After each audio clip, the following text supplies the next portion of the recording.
اہل تشیع عالم تھے, انہوں نے ٹی وی پہ میں پروگرام دیکھ رہا تھا, انہوں نے کہا کہ جب یہ گستاخانہ عبارات اور کارٹونوں کے اوپر ہمارے مسلمان اپنی املاک کو نقصان پہنچاتے ہیں, بینکوں کو جلاتے ہیں, گاڑیوں کو جلاتے ہیں, تو غیر مسلم کیا سوچتے ہوں گے کہ یہ مسلمان ہے.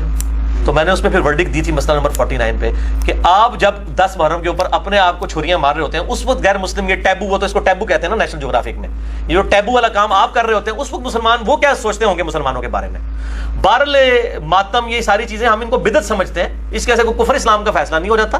اور باقی جو شیعہ نے کلمے کے اندر جو چیزیں داخل کی ہوئی ہیں, کفر اسلام کا مسئلہ نہیں. کفر اسلام کا تب مسئلہ ہوگا جب وہ علی رسول اللہ کہتے ہیں, وہ تو کہتے ہی محمد اور آل محمد ہے. علی ولی اللہ کہتے ہیں تو آپ زیادہ تر سے بدعت کہہ دیتے ہیں. وہ تو ہمارے بریلوی حضرات نے میزان کے ساتھ درود شریف شامل کیا ہے, تو درود کو تو کوئی کفر نہیں کہہ سکتا. البتہ جن لوگوں نے کلمے میں تعریف کی ہے وہ ہم بتا دیتے ہیں, وہ آپ کے جو ہے نا وہ چچا زاد ہیں بریلوی اور دیوبندی. کسی نے اشرف علی رسول اللہ پڑھوایا, کسی نے چشتی رسول اللہ, تو شیعہ نے تو اس طرح کا کوئی کلمہ نہیں پڑھوایا ہوا.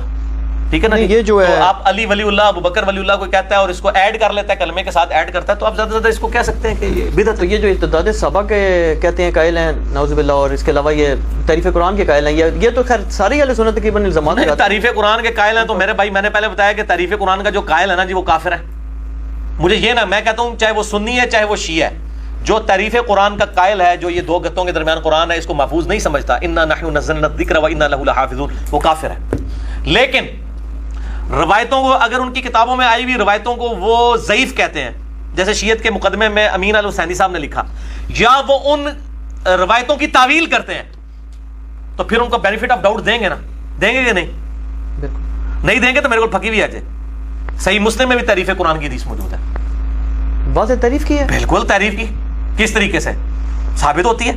جو رضاعت والا چیپٹر ہے اس میں الفاظ ہیں, سیدہ عائشہ کہتی ہیں کہ نبی صلی اللہ علیہ وسلم کی وفات تک, مسئلہ نمبر 155 میں نے اس کا نمبر بھی بتایا ہے, صحیح مسلم میں رضاعت والا چیپٹر کھولیں آپ کو حدیث مل جائے گی. نبی صلی اللہ علیہ وسلم کی وفات تک ہم لوگ قرآن میں آیات یہ پڑھا کرتے تھے کہ جو دودھ سے رشتہ حرام ہوتا ہے, یعنی نسب حرام ہوتا ہے, رضاعت کا رشتہ اسٹیبلش ہوتا ہے, یہ 1 یا 2 دفعہ کسی عورت کا دودھ پینے سے بچہ وہ بھائی نہیں اس کے اولاد کا بن جاتا, بلکہ کم از کم 5 دفعہ.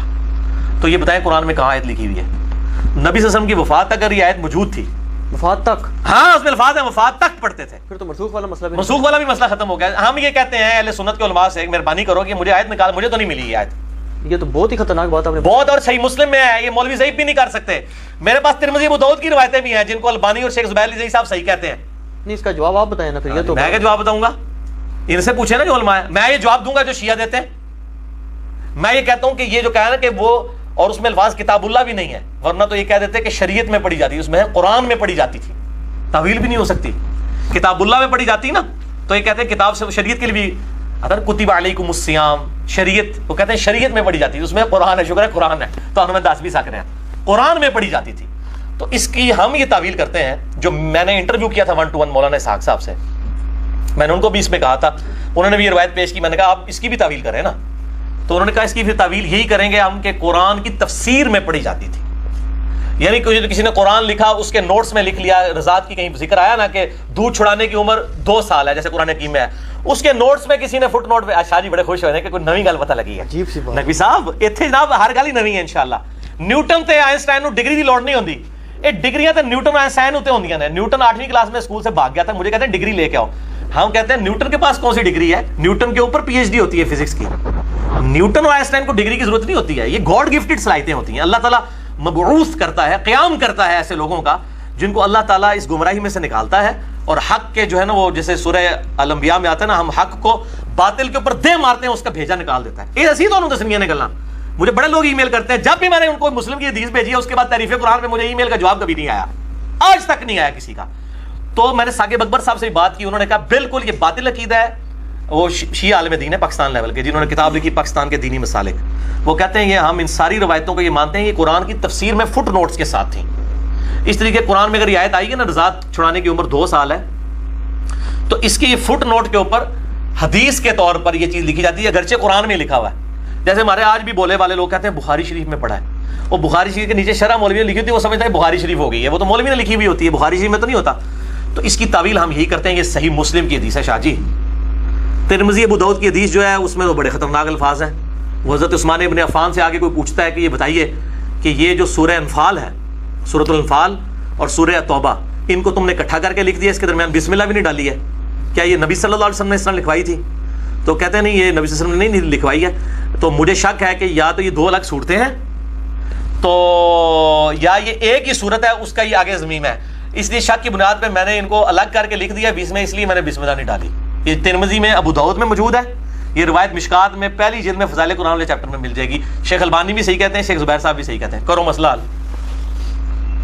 جبکہ شیعہ کے ہاں بھی روایتیں ملتی ہیں, اہل سنت کے ہاں بھی, کہ مصحف عثمانی پہ سیدنا عثمان کے مصحف پہ سنی شیعہ کا اجماع ہے. ایون شیعہ نے اپنی تفسیر میں لکھا ہے کہ حضرت علی کا قول انہوں نے اپنی کتابوں سے نقل کیا ہے کہ عثمان نے جو کچھ اپنے دور میں کیا قرآن کے معاملے میں بھی عثمان کی جگہ ہوتا تو اسی طریقے سے کرتا. قرآن محفوظ ہے الحمدللہ. تو یہ شاہ جی آپ نے مجھ سے وہ باتیں نکلوا لی ہیں کہ اس کے بعد میری شہادت واجب ہو چکی ہوئی ہے. اللہ پاک رحم. ٹھیک ہے, تو شہید کے درجے میں ہم پہلے ہی ہیں, ہم نے کلمہ حق بلند کر دیا الحمدللہ.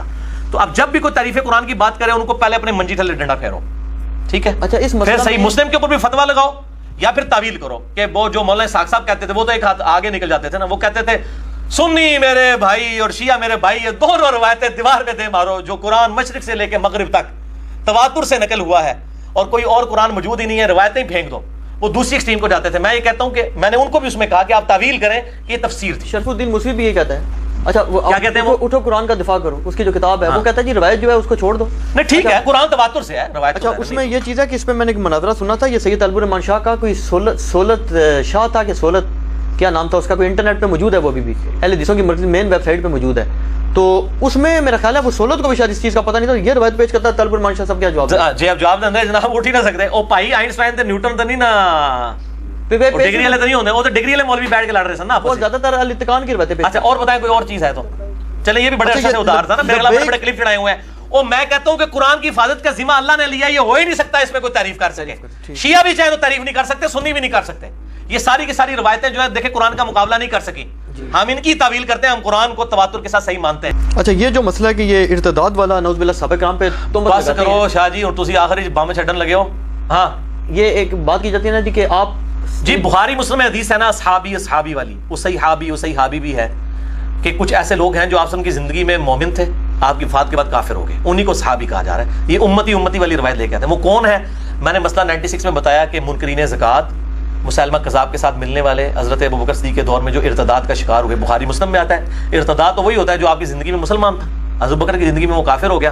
یہ وہ لوگ ہوں گے. تکفیر کی باقی جو ہے نا وہ, ہاں تکفیر کا معاملہ یہ ہے میرے بھائی جی, تکفیر کا معاملہ جو ہے نا یہ مسئلہ بڑا ایک ڈفرنٹ ہو جاتا ہے. اس طرح اینالوجیز بنانی شروع کر دینا اگر ہم, تو معاملات بڑے بگڑ جائیں گے. مثال کے طور پر صحیح مسلم حدیث ہے, علی سے صرف محبت رکھے گا مومن, علی سے بغض رکھے گا صرف منافق. اب اس حدیث کے تحت جن جن لوگوں نے حضرت علی کو تکلیفیں دی ہیں ان کے اوپر منافقت کا فتویٰ کیا لگانا شروع کر دیں گے؟ بھائی ان کو تعویل کی غلطی لگی ہے. اس طریقے سے آج اگر کسی تک کوئی دین ایسا ٹیمپرڈ فارم میں پہنچا ہے, آپ بجائے ان کے اوپر کفر کا فتویٰ لگانے کے ان کی اصلاح کرنے کی کوشش کریں کہ بھائی یہ جن لوگوں کے اوپر آپ کفر کے فتوے لگا رہے ہیں ان کی شان میں نہج البلاغہ میں خطبے ہیں, اور معاویہ بھی جو ہے اس کو بھی کافر حضرت علی نے کبھی نہیں کہا, اس کو منافق نہ کہیں. آپ ان کی اصلاح کرنے کی کوشش کریں. ان تک بات یہی پہنچی ہوئی ہے. صحابہ کی تکفیر تو چھوٹا مسئلہ ہے, اس سے بڑا مسئلہ تو توحید کا ہے, وہ اس کے اندر مبتلا ہے. صحابہ کی تکفیر چھوٹا مسئلہ ہے, توحید کا مسئلہ بڑا ہے. قرآن نے تو کہیں نہیں کہا کہ صحابہ کی تکفیر معاف نہیں ہوگی, پکڑ بھی سکتا ہے اللہ تعالیٰ. صحیح مسلم میں حدیث ہے جس نے کسی کو کافر کہا دونوں میں سے کافر ہو گیا, لیکن یہ اس صورت میں ہے کہ جب کوئی شخص اس کو مسلمان سمجھتے ہوئے کافر کہے. حضرت عمر نے نہیں تھا کہہ دیا ابن ابی بلتا کو, جس نے حضور کی مخبری کر دی تھی, صحیح بخاری میں آتا ہے. حضرت علی کو نبی صلی اللہ علیہ وسلم نے بھیجا, وہ جوڑے میں سے خط نکال کے لایا وہ عورت والا, تو حضرت عمر نے کہا تھا کہ یا رسول اللہ اجازت دیں میں اس منافق کو قتل کر دوں. آپ نے فرمایا چھوڑو, یہ بدری ہے, اللہ نے اگلی پچھلی خطائیں اس کی معاف کر دی ہوئی ہیں. نبی کے ساتھ خیانت کرنے والا منافق ہی ہو سکتا ہے, لیکن مسلمان تھا, اس کو غلطی تعویل کی لگ گئی. حضرت عمر کو بھی آپ سے یہ نہیں کہا کہ تم توبہ کرو, تم نے ایک مومن کو منافق ہے, ان کو پتا تھا, انہوں نے اپنی تعویل کے مطابق صحیح. اس طریقے سے اگر کسی میں ہے, ہم تو لعنت بیچتے ہیں اس شخص کے اوپر جو ابوبکر, عمر اور عثمان کو کافر کہتا ہے, نعوذ باللہ من ذالک, کے کسی صحابی کے اوپر. لیکن مسئلہ ہے کہ جس کو یہ کینسر لگ گیا ہوا ہے اس کا علاج کس نے کرنا ہے؟ سعودی عرب کے ریال لے کے اپنے مولویوں کا تو علاج نہیں کر رہے ہیں, ان کے اوپر فتوے لگا رہے ہیں. اور یہ بھی توصیف راشدی کلپ چڑھا رہا ہے وہ یاسر الحبیب کے. یاسر الحبیب وہ رافضی ہے جس کو ایران والے کافر کہتے ہیں, پاکستان کے شیعہ کافر کہتے ہیں. رافضی وہ تو امام خمینی کو کافر کہتا ہے یاسر الحبیب, اور اس کے کلپ عربی والے چڑھا کے جواب دے رہا ہے سنی عوام دیکھو شیعہ کیا کر رہے ہیں. اور شیعہ تو اس کو خود خبیث کہتے ہیں. یہ تو اسی طریقے سے ہے کہ میں قادیانیوں کے کلپ چڑھاؤں اور میں کہوں کہ جی دیکھو سنی شیعہ عوام یہ قادیانی کیا کر رہے ہیں, یہ تم اہل سنت میں سے ہی نکلے ہوئے ہیں. قادیانی کس میں سے نکلے ہیں؟ غلام القادیانی کون تھا؟ دیوبندیوں اور اہل حدیثوں کا شاگرد تھا, سنی تھا نا, شیعہ میں سے تو نہیں مناظر نکلا, تھا جی, سنیوں میں سے نکلا نا. سنیوں میں سے. تو کیا جب سنی اس سے اعلان برات کر چکے ہیں, قادیانیوں کا وبال اس پہ ڈالا جا سکتا ہے؟ یاسر الحبیب خبیث جو وہ بیٹھا ہوا ہے عرب ملکوں کے اندر, اور وہ تقریریں کر کے تو سیدہ عائشہ کے بارے میں بکواس کرتا ہے, اور قنوت نازلہ پڑھ رہا ہوتا ہے ابو بکر کے اوپر, عمر کے اوپر, ان کی یہ باتیں بتاتے ہیں. ان کو یہ پوچھو اللہ کے بندو, ان کے اوپر جو لعنت کر رہے ہو تم اپنا ٹائم ضائع کر رہے ہو, تو یہ بھی ساتھ پھر بتاؤ. منافق نے, میں نے پوری بات بتائی ہے, میں کہتا ہوں اس پہ بھی لعنت ہے, اور اس کے خلاف لیکچر چڑھانے والے جو ہیں وہ خود لعنت کے مستحق ہو رہے ہیں, حق چھپا کے آدھی بات کر رہے ہیں کہ اس کو تو شیعہ جو ہے خود رافضی کہتے ہیں. سعودی عرب میں اپنا ایران میں پابندی ہے اس شخص کو, ایران سے اس کو ملک سے نکالا گیا ہے اسی خبیثت کے بعد, اور خامنائی صاحب نے فتویٰ دیا ہے باقاعدہ اس کے خلاف کہ یہ خبیث کا ہم سے کوئی تعلق نہیں ہے. ٹھیک ہے نا جی. تو جس چیز کو وہ آن ہی نہیں کر رہے, آپ ان کے حوالے کمزور پیش کر کر کے تو وہ مطلب ان کو چڑھائی کرنے کی کوشش کر رہے ہیں. بالکل بےایمانی کر رہا ہے یہ. بھائی ریال آپ نے حلال کرنے, خدا کے لیے سچی بات کرو, ان لوگوں کا رد کرو جن کا رد بنتا ہے. ٹھیک ہے نا جی. یہ کس کو, اور پھر آپ نے جواب دینا ہے, وہ عربی میں کلپ ہے نا, تو عربی میں جواب دو, آگے عربی میں جواب دینا, پتہ لگے. اردو میں کلپ دکھا دکھا کے وہ جواب دے رہا ہے. ٹھیک ہے نا جی. تو اس طریقے سے یہ معاملات کر رہے ہیں, تو ان کو مطلب شرم و حیا کرنی چاہیے. اس طریقے سے نہیں ہوتی چیزیں. اور بس آخری سوال آپ سے ایک کر دوں, آخری بھی رہ گئے کہ حضرت, یہ اس میں لکھا نہیں ویسے میں کہہ رہا ہوں کہ حضرت امام مہدی علیہ السلام نے جب تشریف لانا ہے تو ان کے بارے میں مجھے جہاں تک پتہ چلا کہ مفتی اکمل بریلوی صاحب جو انہوں نے یہاں تک کہہ دیا, اور خلفت دیوبندی بھی ایسی بات کرتے ہیں کہ جی امام حنیفہ کے مقلد ہوں گے. تو نہیں, انہوں نے لکھا, وہ قاضی ثناء اللہ پانی پتی نے لکھا ہے کہ امام حنیفہ کے مقلد ہوں. آپ کا قیاس ویسے کیا کہتا ہے کہ وہ قیاس کیا ہے؟ میں نے تو پورا لیکچر امام مہدی کے اوپر ریکارڈ کرا کے ان سارے منوسوں کا رد کیا ہے. مسئلہ نمبر 127B ہے, امام محمد مہدی رضی اللہ تعالیٰ عنہ علیہ السلام کی خلافت پہ پوری دنیا کے سنی اور شیعہ کا اجماع ہوگا, امت ان کو ایکسیپٹ کرے گی, ورنہ 500 امام مہدی قتل ہو چکے ہیں. بریلویوں میں آ گیا, اہل حدیثوں نے نہیں ماننا, اہل حدیثوں میں آ گیا, دیوبندیوں نے نہیں ماننا, شیعہ میں آ گیا انہوں نے نہیں ماننا. وہ غیبی مدد اللہ کی خاص ہوگی کہ پوری امت ان پہ اتفاق کرے گی, اور وہ اللہ تعالیٰ کا وعدہ ہے. امام محمد مہدی پہ میں نے 2 گھنٹے کا لیکچر دیا, مسئلہ 127B, وہ آپ دیکھ لیں جس کو شوق ہے, بڑی ڈیٹیل کے ساتھ, بالکل کلیئر کٹ ہے.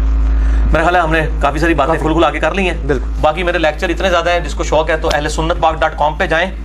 اس میں ہم نے آل لیکچرز میں نا ایک ہمارا سب اس کا ٹائٹل ہے مین لسٹ آف مین ٹاپکس. اس کو آپ کلک کریں گے, اس میں پنجتن پاک کی نسبت سے میں نے 5ویں نمبر پہ خلافت و ملوکیت ریلیٹڈ لیکچرز رکھے ہوئے ہیں. وہ جتنے میں نے آج تک دیے ہیں وہ اس میں آپ کو کمبائنڈ فارم میں مل جائیں گے. اگر جذبات میں میرے منہ سے کوئی غلط بات نکل گئی تو اللہ تعالیٰ ہمارے دلوں سے معاف کر دے, ہمیں کتاب و سنت کی تعلیمات پر عمل کر کے دوسرے بھائیوں تک پہنچانے کی توفیق عطا فرمائے. سبحانک اللہم و بحمدک, اشہد ان لا الہ الا انت, استغفرک و اتوب الیک, وما علینا الا البلاغ المبین. جزاکم اللہ خیرا.